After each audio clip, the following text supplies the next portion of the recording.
There's a specific number coming out of workforce research right now that doesn't get talked about enough. It's not about layoffs. It's not about which jobs AI is going to eliminate in 10 years. It's about a gap that's already opening quietly inside real organizations, between professionals doing the same job, with the same title, in the same building. And if you've been in a holding pattern on AI, meaning you know it matters, you've watched the content, you've told yourself you'll get to it when things slow down, that number is about you, not in a catastrophic way. Not yet, but in the specific, measurable way that professional advantages compound, or don't. Here's what this video is going to do. It's going to name exactly what the cost of waiting looks like, not as a future scenario, but as a present mechanism that's already running. And it's going to give you one specific thing you can do this week that interrupts it. The reason the cost of not adapting is so hard to calculate is that it doesn't make a sound. There's no moment where something breaks, no performance review where someone says, "You lost ground this quarter because you didn't integrate AI into your workflow." No email, no announcement, no event you can point to. It just accumulates. And that silence is exactly what makes it dangerous. Because the human mind is wired to treat invisible costs as zero. If a colleague starts using AI to do in 40 minutes what used to take 3 hours, you don't see that. You see the output. You see them available for something else. You might notice they seem less stretched than you are, but the mechanism is invisible to you, which means your brain doesn't register it as a threat. Here's what PwC's workforce research found, and this is the number worth sitting with. Professionals with demonstrated AI fluency are already commanding a wage premium of up to 56% over comparable professionals in the same roles who aren't using these tools. 56%, not in a different industry, not in a different job family, in the same role. That premium isn't theoretical. It's already being priced into compensation decisions inside organizations. It's already showing up in who gets assigned to what.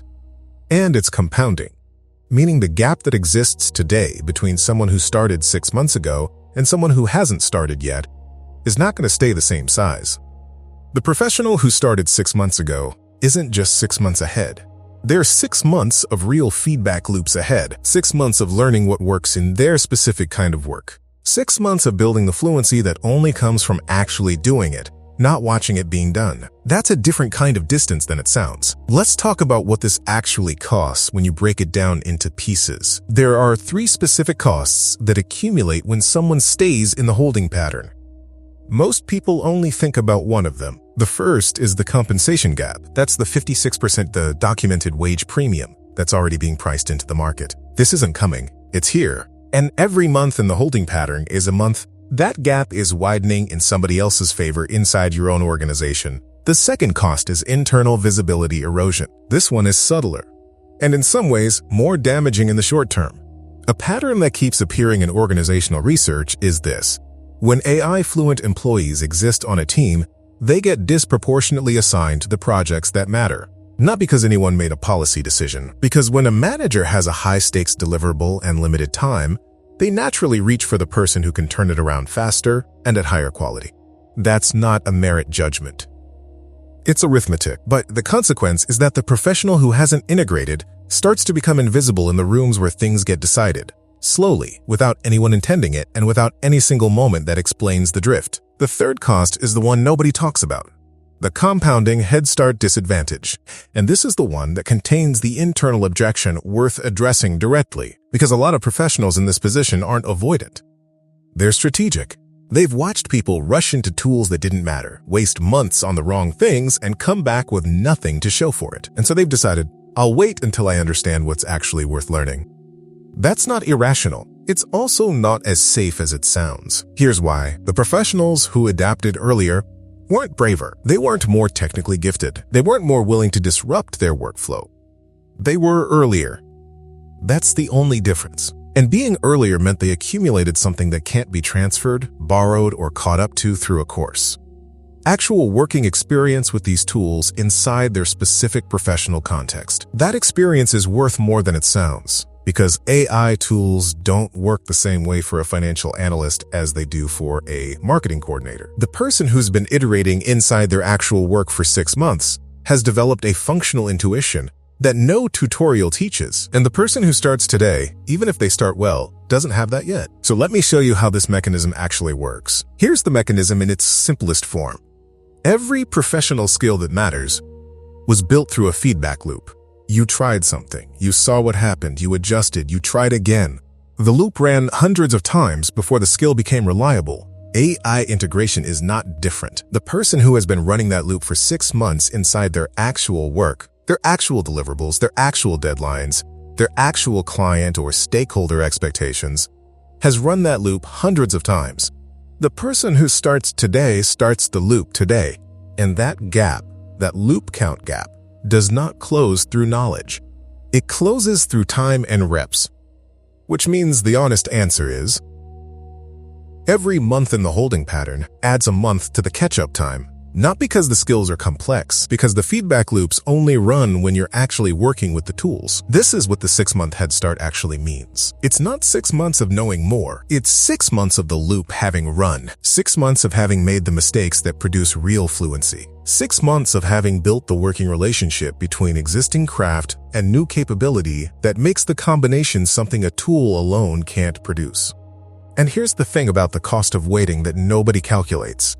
The gap doesn't open when you lose your job. The gap doesn't open when a layoff announcement hits your industry. The gap opens on a Tuesday when your colleague gets assigned the project you didn't. When a manager forwards something to them instead of you. When a performance conversation goes in a direction you didn't expect because someone else's output has quietly become the new baseline. That's when the invisible cost becomes visible. And by that point, the math of catching up is harder than the math of starting now would have been. The question this video is asking isn't whether adaptation is necessary. You already know it is. The question is whether the cost of waiting is as low as the holding pattern makes it feel. And the answer, the honest one, is no. If what this video is surfacing is the where do I actually stand and where do I start question, there's a resource in the description built specifically for that. It's a profession-specific AI assessment, 20 minutes, and it tells you exactly which AI skills matter for your specific role, where you actually stand relative to adoption in your field, and the 3 tools to prioritize first. Not a general skills inventory, a profession-specific map for the place you're actually standing. Link in the description. Now here's the part that tends to surprise people who've been in the holding pattern for a while. The interruption doesn't look the way they expect. It is not a course. It is not a system overhaul. It is not a commitment to learning a new set of tools before Monday. The interruption is a single recurring task in your actual work, something you do every week, and 15 minutes this week of running a specific tool through that task instead of doing it the old way. That's it. Not because that 15 minutes produces a dramatic result, because it starts the feedback loop. And once the loop is running, once you have actual working experience, in your actual work with your actual deliverables, the learning that follows is completely different from the learning that comes from consuming content about it. It's the difference between reading about riding a bike and getting on the bike. The reading is useful. It does not start the loop. Here's what that looks like in practice. If you're a project manager, the task might be your weekly status update, running a draft through Claude or ChatGPT before editing it yourself, and spending 10 minutes noticing what it did well and what it missed. If you're in marketing or communications, it might be the first draft of a brief, same process. If you're in finance or operations, it might be a recurring summary or reporting task.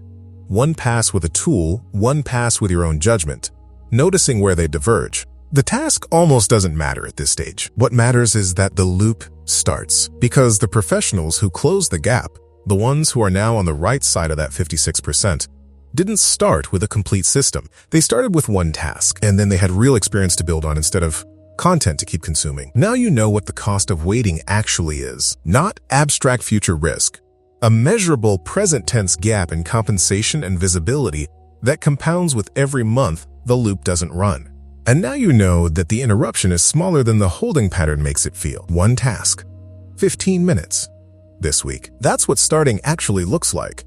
Not adoption of a whole new system, but integration of one thing into work that's already happening. If you want to know exactly where you stand, which skills matter for your specific role, and which 3 tools to prioritize, the assessment in the description and the pinned comment will show you. It was built for exactly the moment this video opens. What's the thing you've been telling yourself is caution that you're starting to think might actually be something else? A year from now, there will be professionals in your field who look back on this period and say, That was when the gap opened. Some of them will be on the side of the gap that closed. Some of them will still be waiting. The ones who closed it won't have done something extraordinary. They won't have quit their jobs to learn AI full-time. They won't have taken a 6-month sabbatical to rebuild their skills from scratch. They will have started the loop inside their actual work on an ordinary Tuesday and let it run. The honest answer about professional transitions is that the people who navigate them well almost never do it through a dramatic move. They do it through a sustained series of small ones. One integration point at a time, one feedback loop at a time, one Tuesday at a time. You came into this video with a cost you hadn't fully calculated. You leave knowing what it is,